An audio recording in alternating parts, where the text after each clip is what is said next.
did want to ask you about claims about like either weight loss stalls or body composition, especially. You need the carbohydrates to help you reach a new level of a better body composition. The harder workouts, weight loss stalls, like all those things. You need carbohydrates to get Yeah, you we'll past that hump. we'll answer all of these questions with one statement. Just because carbs can affect a mechanism that will help you reach those goals does not mean it's the only way to do it. We know for a fact that carbs can work in all of those situations. Bodybuilders do it every day. Do we think that bodybuilders are optimized for health? Or do we think they're optimized for aesthetics?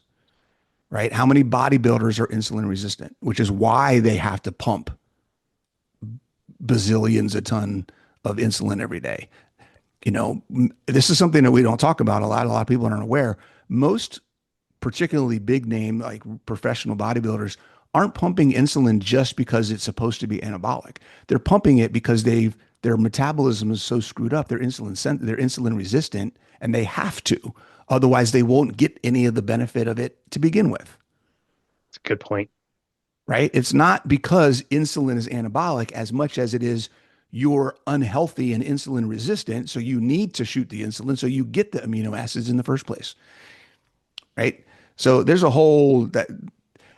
another aspect of this that really, really, really drives me crazy. As much as I just use bodybuilders as an example, but I think that's actually a problem because I had to use that as an example because that's the standard. Everybody's looking at sports nutrition and saying, well, bodybuilders do this. You're not a freaking bodybuilder, right? Chances are you're 10, 15, 20, 30, 40, 50, 100 pounds overweight. You're under muscled. You're not in shape. You have metabolic syndrome. You're on medications and you're just trying to figure out, how do I walk around my house without getting exhausted every day? Why are you doing anything based on what a bodybuilder does? You are not anywhere close to the same context as that person, right? And that's where health and fitness, social media, and the market is coming from. Everybody looks at these high performing athletes and then all their content is around that. And nobody's talking about real people. Yeah. And we can't Yeah. make the same comparisons. It just doesn't work that way. Yeah, no, that's really well said. Another one of the claims related, we've kind of touched on this, but related to muscle mass, there is a certain amount of muscle mass we're all trying to, get to or maintain. Certainly you and I are not looking to be bodybuilders. Like we said, I don't need to carry, 100 plus pounds of muscle tissue on my body. That doesn't serve me in the functions of the things that I need to do in my day-to-day Sure. life that bring me joy and happiness. Right. That's And fine. so That's my goal, by the way. I'm trying to get to that, but go ahead. I didn't mean to put words in your mouth, but so I even had to look today. I look back on my InBody data, and I've got data on my InBody to track skeletal muscle mass for the last 7 years, starting in 2018. And I see the window of the amount of muscle mass that I've had is exactly the same. It fluctuates within about 3 or 4 pounds. In all this time, I've been ketogenic in 6 of the 7 years I've been carnivore. This summer, I took off weightlifting. I did not lift a single weight. I stopped my creatine supplementation. I went back to doing more of, riding my bike around, going on hikes, that kind of thing. My muscle mass went down by about 3 pounds. I started to hit the creatine. I did about 30 minutes of weightlifting per week. And my muscle mass went right back up to as high as I've seen it in the last few years. So the claim is like, you need carbohydrates to build muscle. Again, related to what you just said, it's so ridiculous. I don't understand why this keeps coming up. Like, what is it about carbohydrates that people say, like, is it just that anabolic response of the insulin that's supposed to be so magical for building muscle? Because I don't see it. I don't notice anybody on carnivore or doing intermittent fasting who is losing muscle mass. It just does never happen. You're right. And it doesn't. And it persists because it's the accepted norm. And it takes 20 to 30 years to change that. Right. And we're only, God, I mean, it was their late 60s, early. So a lot of people don't realize this. And this was fascinating for me to learn. It was the mid to late 60s. I believe the Olympics in 72 was kind of the turning point in the exercise science community's understanding that protein was not the primary substrate for energy in athletic events. It wasn't until the late 60s, early 70s that the industry said, oh, wait a second, carbs, that's where you came with this whole glycolytic effort became the thing, right? Where athletes started supplementing carbs instead of supplementing protein and started performing better. And people were going, hey, wait a second, applied science, get out of the lab into the field and start giving athletes carbs, and athletes are starting to perform better. What the heck is going on? And the paradigm, because here's the thing, this was the mistake. This is what was missed. We already knew about ketones then. They've been studied decades before. But nobody said, well, if this happens with carbs, what about fat? Because we had already set up in our minds back then that fat was just an endurance substrate.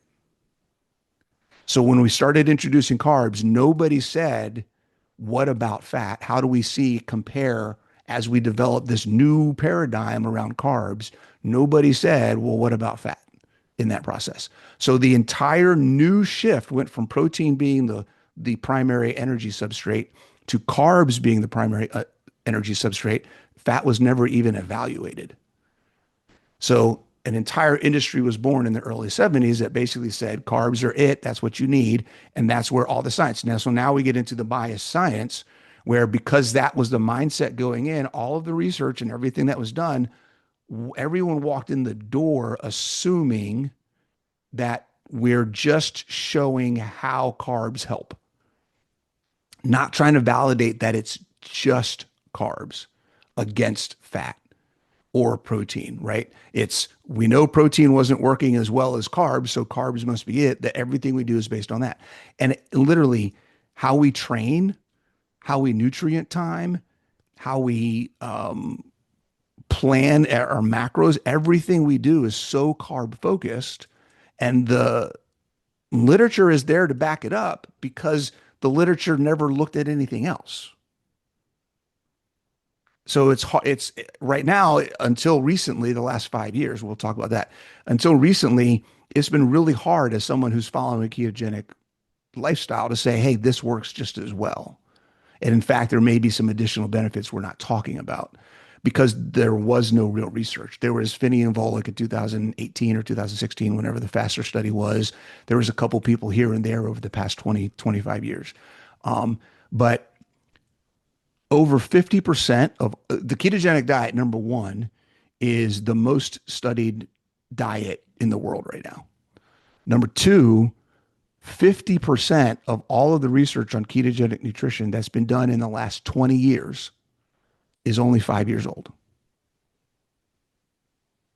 That's huge in the amount of information that is 5 years is yesterday in science. Right? There's stuff that I'm finding out about today that's 3 years old. I'm like, how did nobody know this existed?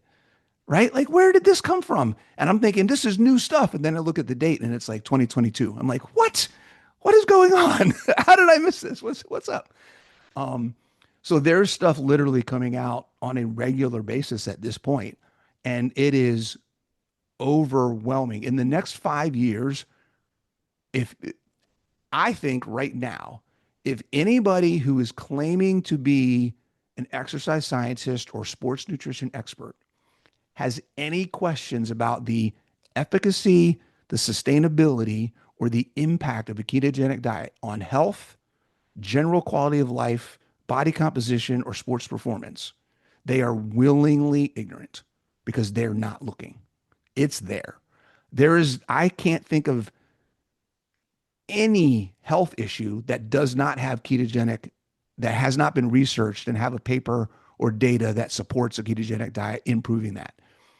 And there's a lot of different health. One about PCOS just came out last week, right? All the stuff that's been coming out about mental health, anxiety, depression, bipolar disorder, schizophrenia.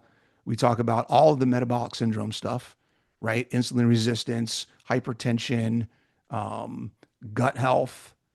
The list goes on. Crohn's, there's some stuff out there about how it improves Crohn's. Like, the list is expansive. And then when we talk about sports performance, we know that ketogenic athletes, this is documented even in studies that say at the end of their conclusion that ketogenic diets are detrimental to sports performance, right? We see in those exact same studies, increased fat oxidation, reduced RPE, reduced lactate production, increased glycogen preservation. We see all of these things, reduced inflammation. We see all of these things, but they say because of this one specific measure, movement economy, which is what our paper is about, because they used more oxygen, they must be performing worse. There's no actual performance outcome. It's a measure of oxygen intake that they say we're going to ignore all of these metabolic markers that improved. And because they used more oxygen, we're going to say it's detrimental to performance, even though we didn't actually measure speed, power, time to exhaustion, or any of that other stuff. Purely the number of studies that I have seen that measure purely metabolic indirect calorimetry numbers and make a conclusion without any actual physical outcomes and say that keto is bad for performance is shameful. It is absolutely like, you're saying it's bad? It's if they even in the title would just say bad for metabolic performance, that would be more accurate to the scope of what they actually studied, even though it's a misinterpretation of oxygen intake in a fat adapted context, which is what our paper was about. So that was a long rant, but yes, there's a lot of issues in the science. The data's there. If anybody says that keto's bad, they're willfully ignorant and haven't done any of the work to find the good data. Or just talk to anybody that's been doing it for a while and said, how's it worked for you? Right. Exactly. I was just thinking that, like, yeah, for you personally, you've been doing this for about as long as I have. Yep. You've added some years to your life, but I don't see you look younger and younger all the time. Like, if you had a massive dropout in your performance, surely by now you would have gone up noticed. And it stayed up.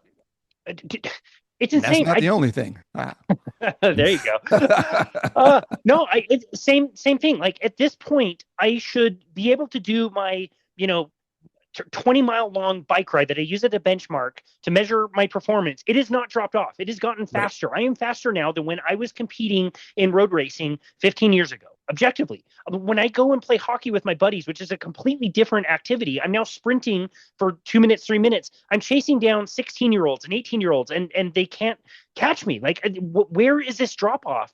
And you're right. Like, Nicole, I talk about this all the time, but Nicole Laurent last year told me to go on to Google Scholar, type in the word ketogenic, and it will automatically email you new studies that come out all the time when the word ketogenic appears in the title. It's almost every day. It borderline annoys me. Like, it feels like spam mail. I'm like, dude, there's another batch of studies I've got to go through. It's like all the time. Yeah. It's fantastic. It's amazing. I love it.